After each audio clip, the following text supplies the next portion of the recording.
welcome to this week's Saturday Site Visits. So this week we're going to talk about the case study that we have been looking at, which is a house that we designed 20 years ago for Mark's parents.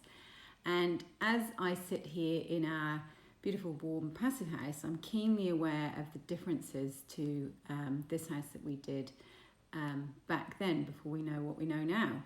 So what I'm going to look at this week is thermal bridging. And this is something that we started to look at in the last episode. But what I'm going to try and do here is explain exactly what it is and why it's a problem. So I've got the iPad here and I am going to show you what a cold bridge is. So essentially here what we're looking at is the detail of this house through the slab edge. So that is the floor slab, which is this part here. Which is all concrete, and then we've got outside here, this outside ground, and then we've got the window here. So this is the window where it sits on the slab edge.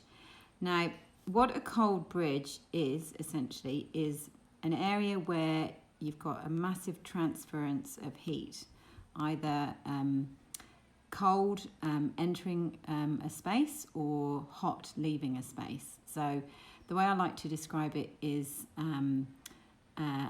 something that is a good conductor of heat. So if you think of things like aluminium pots and pans, they're really good conductors of heat. So this window here is all aluminium, which means that essentially we've got a lot of cold going through it. And we've got a lot of heat coming the other way. But concrete is also a really relatively good conductor of heat. And there's obviously no insulation, so you've got cold coming in here. And to make matters worse, we've got heating pipes, so these red pipes here through the slab, which essentially are heating the slab, but they're also, as this red arrow shows here, they're also heating the outside. So that's not a good thing. We're heating the outside because we're paying for heat that we're not using. So that essentially is an area we've got lots of cold bridging, and it becomes really, really difficult to counteract that when it's already happened. So what do we do about this? Well, we've got a couple of different options depending on the budget and what's happening in the rest of the house. So essentially, if we've got a situation like this and the client or the owners want to retain the heating pipes in the slab, so if there is a way that we could make that heating system more efficient, then really the only option that we've got is to insulate the outside of the slab. So to get some insulation here,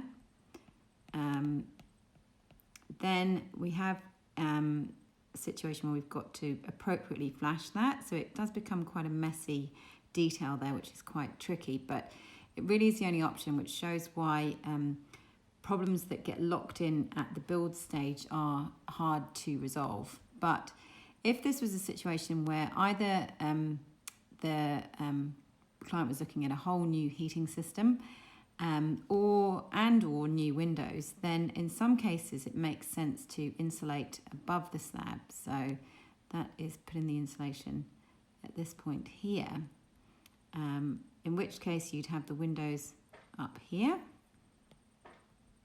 And obviously you'd be looking at new windows, so you'd be looking at more efficient windows.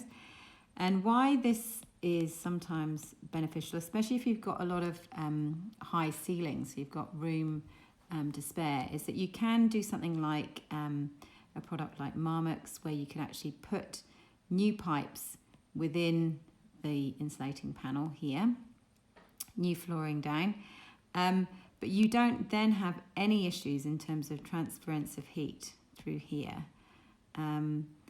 Because you've completely knocked it off and you don't need to worry about this slab edge here, and you put new windows in.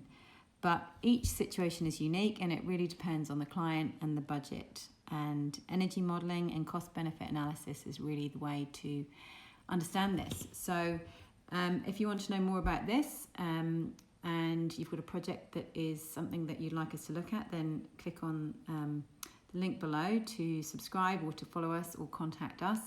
And we're about to do a webinar as well, which we'll be releasing quite soon, which is all about the 6 ways that you can look at improving your house. If you've got a house that is 20 years old like this, what are the best ways to transform it from both the functional beauty and obviously energy efficiency and comfort perspective. So as I said, subscribe below, and we'll see you next week.